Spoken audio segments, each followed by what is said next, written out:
Are you utterly exhausted from the relentless pressure of constant pretending, of maintaining an unbreakable facade when all you crave is a moment's genuine reprieve? Have you ever yearned to reach a point where the sting of criticism, the ache of rejection, the desolation of loss, and the sharp betrayal no longer pierce your soul? Perhaps you're weary of the silent torment, that gnawing anguish that consumes you from within, even as you project an image of perfect composure. You might be tired of the unending quest to please everyone, of upholding an identity that demands perpetual fortitude, when in truth, all you desire is to finally rest from the crushing weight of appearing invulnerable. But let me tell you a profound truth that perhaps no one has dared to utter. As long as you strive to evade pain, it will continue to exert its dominion over you. As long as you attempt to numb yourself, to shield your sensitivities, to conceal your true reactions, you will remain a prisoner to every external event, to the words that wound, the actions that disappoint, the silences that hollow you out. And this isn't a sign of weakness. It's the raw reality for the vast majority of individuals. The only distinction lies in how adeptly some can feign indifference. Carl Jung, a titan in the realm of depth psychology, wisely stated, "I am not what happened to me. I am what I choose to become." And there, precisely, lies the core revelation. The path isn't about erecting an impenetrable shield against the world, nor is it about transforming into a cold, detached, or untouchable entity. It's about integration, about illuminating everything that currently afflicts you in the shadows.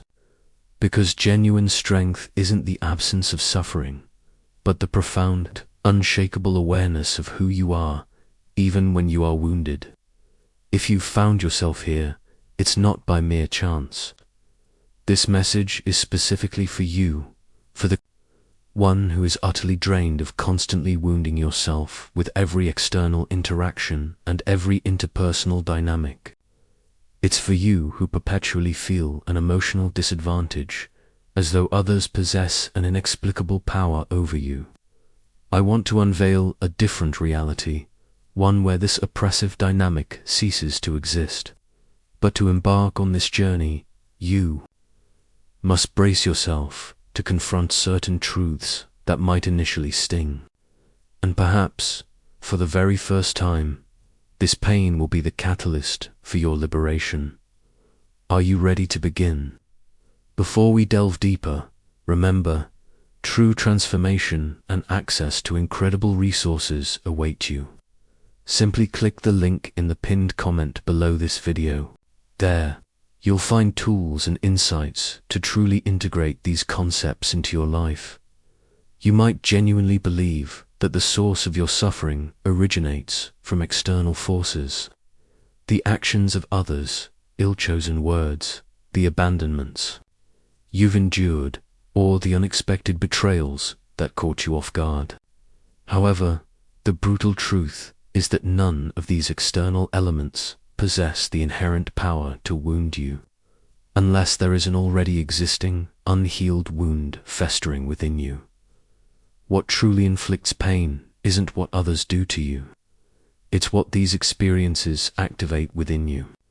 It's the narrative you construct around the event, the unaddressed ancient trauma, or the profound emptiness you desperately attempt to conceal with a veneer of strength, pride, or that frantic compulsion to appear perfectly well-adjusted. Jung illuminated that the agony we experience in response to the external world is merely a mirror, reflecting what remains unintegrated within our inner landscape. This is precisely why some individuals can navigate truly devastating circumstances, and yet maintain an astonishing clarity and resilience, while others crumble at the slightest negative comment. It's not about the event itself. It's about where it strikes you. And here's an uncomfortable truth. You continue to suffer so profoundly because, on some subconscious level, you still cling to the illusion that you can dictate how the world should treat you. You relentlessly strive to be good enough, intelligent enough, resilient enough, understanding enough, as if these qualities will magically guarantee that no one will ever cause you pain. But control is a deceptive mirage, and as long as you desperately cling to it, you will exist in a perpetual state of tension, attempting to foresee the unforeseen, striving to avert the inevitable. Do you genuinely desire to cease suffering? Then cease protecting yourself from suffering. What you truly need isn't greater control, but an expansive awareness. As long as you maintain the belief that others must alter their behavior for your pain to subside, you will remain enslaved by their actions. Your profound freedom commences the precise moment you comprehend that everything originating from the external world only gains power if it resonates with an echo within your own being. And this, unequivocally, is the true battleground, the unconscious. What you fail to perceive, fail to comprehend, and fail to master, masters you. Prepare to plunge one level deeper, for that is where authentic transformation begins. The most pervasive falsehood you've ever been led to believe is that you are entirely in control of your life. Wake up, because you're not, at least. Not as long as you continue to navigate life on autopilot, reacting without understanding the underlying impulse, feeling without grasping its origin, and making decisions that you later inexplicably sabotage. Carl Jung articulated this with profound clarity. Until you make the unconscious conscious, it will direct your life and you will call it fate. And that, precisely, is what is transpiring within you right now. The pain you feel, the anger that erupts unexpectedly, the sadness that envelops you without discernible cause. None of this is random.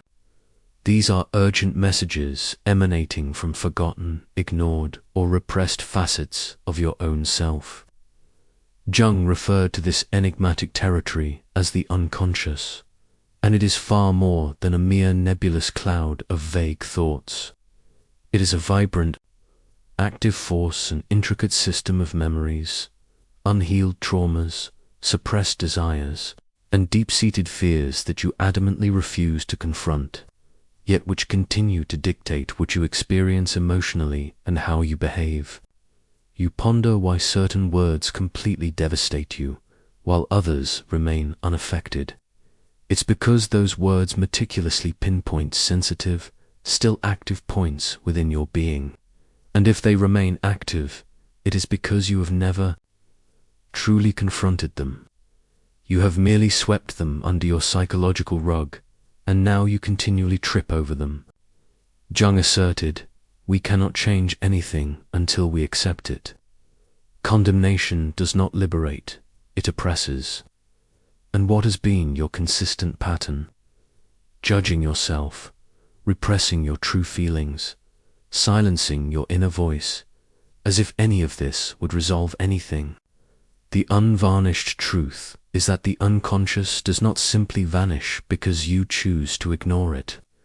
It merely discovers more perilous avenues for manifestation in destructive patterns of relationships that you repeat ad nauseum, in self-sabotage behaviors that you seem powerless to break, in anxieties and fears that inexplicably surge when everything appears to be in perfect order. This is not some cruel twist of fate. It is your unconscious desperately striving to awaken you. But you, in turn, stubbornly insist on remaining asleep. Do you truly wish to become someone who is no longer wounded by the external world? Then, cease your relentless flight from what resides within you. Because as long as you remain oblivious to your unconscious, you will remain a mere puppet of your own emotions. And paradoxically, the more vehemently you strive to shield yourself from external pain, the more acutely vulnerable you become to internal turmoil. Yet there is a way out, And it does not involve building higher defenses. It involves deep integration. For becoming truly untouchable is not an act of resistance. It is an act of profound self-knowledge. This is what we will unveil next. What does it genuinely signify to be an unshakable individual? And why does this profound strength originate not from an impenetrable armor, but from radical acceptance? Let's continue this crucial exploration. The vast majority of people erroneously believe that the sole method to evade suffering is to withdraw entirely. They meticulously construct emotional walls, don elaborate masks, cultivate an emotional armor, and painstakingly pretend that nothing, absolutely nothing, affects them. They utter phrases like, "I no longer care," "It couldn't matter less to me," or "Nothing truly penetrates." Yet, beneath this carefully crafted exterior, they continue to bleed, to corrode from within. The fundamental issue has never been the act of feeling. The true dilemma lies in not understanding what you are feeling and, crucially, why. And this predicament exclusively afflicts those who have not yet truly come to know themselves. Jung was remarkably precise when he declared, "Know all the theories, master all the techniques, but when touching a human soul, be just another human soul, and that very human soul, the one you painstakingly conceal behind a facade of strength. Invulnerability and rigid control is desperately crying out to be seen." Becoming emotionally robust has absolutely nothing to do with cultivating coldness. It has nothing to do with ignoring pain, avoiding conflict, or feigning indifference. It profoundly relates to integration, to acceptance, to bringing into the clear light of day everything you have meticulously buried in the darkness. You do not become untouchable by erecting an insurmountable barrier between yourself and the world. You become truly untouchable when you realize that absolutely no one can wound what has already been wholly embraced within your own being. When you comprehensively integrate your shadows, your deep-seated fears, your perceived flaws, your profound insecurities, you cease to be a knee-jerk reactor to every external observation. You choose. You are no longer an emotional puppet dancing to the strings of external circumstances. And that, my friend, is genuine freedom. Jung termed this process individuation, the profound journey of becoming precisely who you truly are.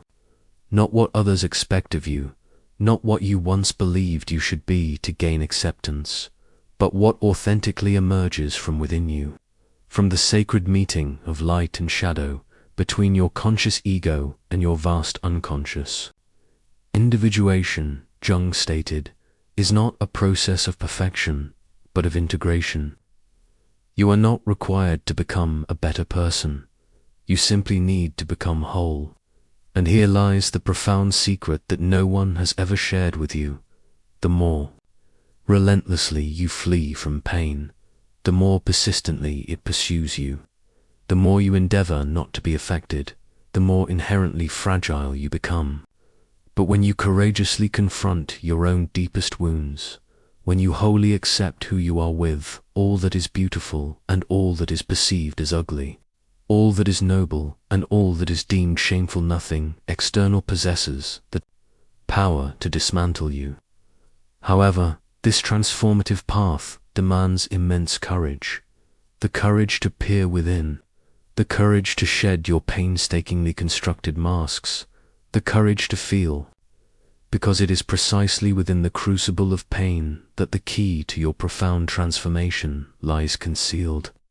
And that is precisely what we will uncover in the next segment, how suffering, far from being an adversary, can become the sacred gateway to your authentic strength. Let's dive deeper, and this time, without fear. From a tender age, you are painstakingly taught to despise pain. You are indoctrinated into the belief that suffering signifies weakness, that shedding tears is a fruitless endeavor. and that feeling too intensely renders you dangerously vulnerable. And so, you embarked on a relentless pursuit to run, to evade, to deny. Yet, the more desperately you flee from suffering, the more tenaciously it pursues you. And the most insidious aspect is that it transmutes its form. It disguises itself as pervasive anxiety, as explosive anger, as an inexplicable apathy, as a dull boredom, or as baffling self-destructive impulses whose origins you cannot even fathom. Unacknowledged pain doesn't simply vanish. It meticulously excavates tunnels within your psyche until one day, without a flicker of warning, everything catastrophically collapses. Jung perceived suffering in an entirely revolutionary manner. He firmly believed that pain was the very messenger of the soul, the urgent alarm of the unconscious, the profound language that the self, your true, entire being employs to command your attention. He famously said, "Depression is like a lady in black. If she appears, don't push her away. Invite her to sit down, offer her a coffee, and listen to what she has to say." But you don't listen. You silence yourself, distract yourself relentlessly, keep yourself perpetually busy, numb yourself with every available means. You do everything conceivable to avoid gazing at what truly matters. What is this pain desperately trying to reveal? To you, the undeniable truth is that suffering only inflicts such profound agony because you remain locked in an internal conflict with yourself. There still exists a vital part of you yearning for growth, while another part desperately clings to maintaining the status quo. Jung understood this profoundly. He grasped that suffering is not an inherent flaw in the system. It is an integral component of the process. Pain is not the terminus of the road. It is the genesis of the arduous journey towards individuation. The fundamental problem is that the vast majority of individuals surrender before traversing that dark, foreboding valley. They flee, they distract themselves, they retreat to the superficiality of the surface, but not you. If you have persevered this far, it is because you are unequivocally ready to cross. And in the subsequent segment, we will meticulously unravel how this crossing process unfolds, how the path of individuation, no matter how solitary and brutal it may initially appear, is precisely what ultimately liberates you. Let's continue. It's getting deeper now. Few individuals possess the audacious courage to even commence the profound journey of individuation, and even fewer possess the unwavering fortitude to bring it to its completion. This path, unlike any other, offers no soothing comforts, provides no comforting guarantees, and certainly does not protect your ego. Instead, it mercilessly dismantles it. Jung described individuation as the intricate process of becoming who you truly are, but this, above all else, necessitates the painful unlearning of what you think you are, and that, in its raw intensity, wounds far more profoundly than any external rejection, because you slowly, agonizingly begin to comprehend that much of what has defined you until this moment was nothing more than an elaborate illusion. You are not your fleeting achievements. You are not your past traumas. You are not the meticulously crafted image you constructed to be loved, respected, or admired. All of this was merely a temporary scaffolding you erected to survive. But merely surviving is not truly living, and individuation is life's insistent call beyond the mere act of survival. It is the precise moment when the unconscious, with an unstoppable force, begins to propel everything that has been repressed, carefully hidden, and grotesquely distorted to the very surface of your awareness. Individuation requires the dissolution of the persona Jung meticulously penned, for it is merely a mask of collective convenience, In other words, you will be compelled to meticulously tear off your own skin to unveil the raw, authentic essence that lies beneath. It is within this transformative process that you gradually begin to become truly untouchable, not because absolutely nothing affects you anymore, but because you have already endured the crucible of fire. You have squarely confronted your deepest monsters. You have gazed directly into the eyes of your shame, your profound neediness, your surging anger, and you have, with unwavering conviction, declared, "I see you, and you no longer exert control over me." It is this profound internal clarity, this unwavering lucidity in the face of your own inherent darkness, that bestows upon you a strength that remains utterly independent of external approval, fleeting recognition, or the illusion of control. And when you authentically begin to liberate yourself, you inevitably create a profound distance. But this distancing is not a rejection. It is a natural, inevitable maturation. If this video has resonated with you in some profound way, if something within your very being has been undeniably awakened, then please, I implore you, write "I choose awareness" in the comments below. Let us ignite a powerful movement of individuals who no longer wish to merely survive by pretending to be strong, but who passionately desire to live their lives with absolute truth. And please, do not forget, the next video in this series is an indispensable continuation of this transformative journey. It is crucial. You absolutely need to keep going. Real, lasting transformation truly begins only when you refuse to halt at the very first step. I eagerly await you there, and as you embark on this incredible journey, I genuinely encourage you to subscribe to this channel if you haven't already. Join our growing community where we explore these vital truths together. Tell me, what was the most significant lesson you gleaned from this video? And if you feel compelled, share a piece of your own story in the comments. Your insights and experiences enrich us all. I am so grateful for your presence here,